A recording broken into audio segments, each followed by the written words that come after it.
The Amazing Spider-Man. Origins. Peter Parker was just an ordinary student with an extraordinary mind for science. He spent most of his time behind a lens, watching the world from afar. The project involved 15 genetically enhanced super spiders, each with unique biological traits. But one of the spiders had escaped its confinement, unnoticed by the scientists. Unaware of the danger, Peter focused on getting the perfect shot for the paper. In a single second, Peter's life was changed by a tiny, sharp sting. By the time he reached home, a strange sickness had taken hold of him. His aunt and uncle could see he wasn't himself, but he insisted he was fine. Peter collapsed onto his bed, his body burning with an intense, internal heat. Inside his veins, the spider's venom was rewriting his very genetic code. He drifted into a deep sleep, haunted by visions of webs and predators. When the sun rose, the boy who went to sleep was gone forever. Peter woke up feeling more energized and alert than he ever had in his life.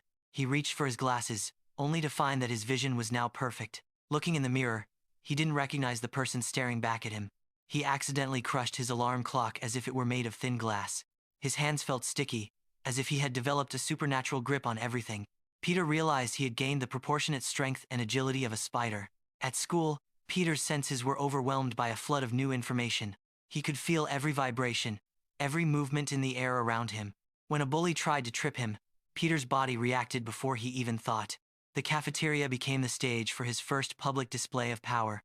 He managed to balance every item on the tray as if they were glued down. Peter fled the scene, terrified of what he was becoming. Desperate to impress Mary Jane, Peter decided he needed a car of his own. He designed a simple mask and suit to hide his identity from the crowd. The arena was a den of noise, smoke, and cheering fans. His opponent was a giant of a man known as Bonesaw McGraw. Peter used his agility to dance around the brute's heavy strikes. With one final move, he pinned the champion and claimed victory. But the promoter refused to pay the full amount promised in the flyer. Angry and bitter, Peter decided he wouldn't help anyone but himself. Suddenly, a thief burst out of the office, carrying a bag of stolen cash. Peter stood aside, letting the criminal run right past him toward the elevator. The promoter was furious, but Peter simply told him it wasn't his problem. He didn't know that his choice would haunt him for the rest of his life.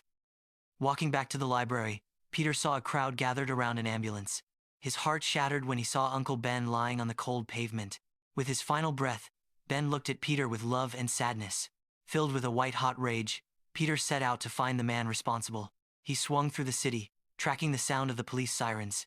The chase led him to an abandoned warehouse on the edge of the docks. Peter moved through the shadows like a ghost, his eyes fixed on his prey. He dropped from the rafters, pinning the man against a cold stone wall. When the light hit the killer's face, Peter's world came crashing down. It was the same thief he had refused to stop at the wrestling arena. The thief, terrified by Peter's strength, backed away into the darkness. Peter realized that his inaction had cost his uncle his life. In the weeks following the funeral, Peter remembered his uncle's wise words. With great power, there must also come great responsibility. He began constructing a suit that would symbolize hope and justice. He also used his scientific genius to create a unique device. The web shooters would allow him to travel across the city like never before. Spider-Man had finally arrived to protect the people of New York. To help Aunt May with the bills, Peter needed to find a job. The Daily Bugle was offering a reward for photos of the new vigilante. He set up his camera on a tripod to capture himself in action.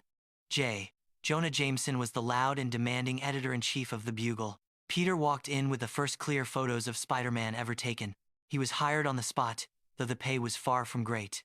Meanwhile, scientist Norman Osborn was facing the loss of his military contract. He decided to test the experimental performance-enhancing gas on himself. The gas increased his strength, but it also shattered his mind.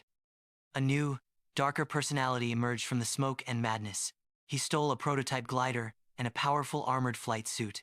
The Green Goblin was born, and he had a score to settle with the world. In a residential neighborhood, a fire broke out in a tall apartment complex. Spider-Man arrived just in time, swinging through the thick, black smoke. He burst through the window, shielding the child from the intense heat. With the stairs blocked by fire, he had to find another way out. He carried the child down to the street, where the crowd cheered for him. For the first time, Peter felt that he was truly making a difference. The World Unity Festival was a day of celebration for all of New York, but the joy was cut short by a terrifying sound from the sky. The Green Goblin descended on his glider, throwing bombs into the crowd. Peter, who was attending the festival, quickly changed into his suit.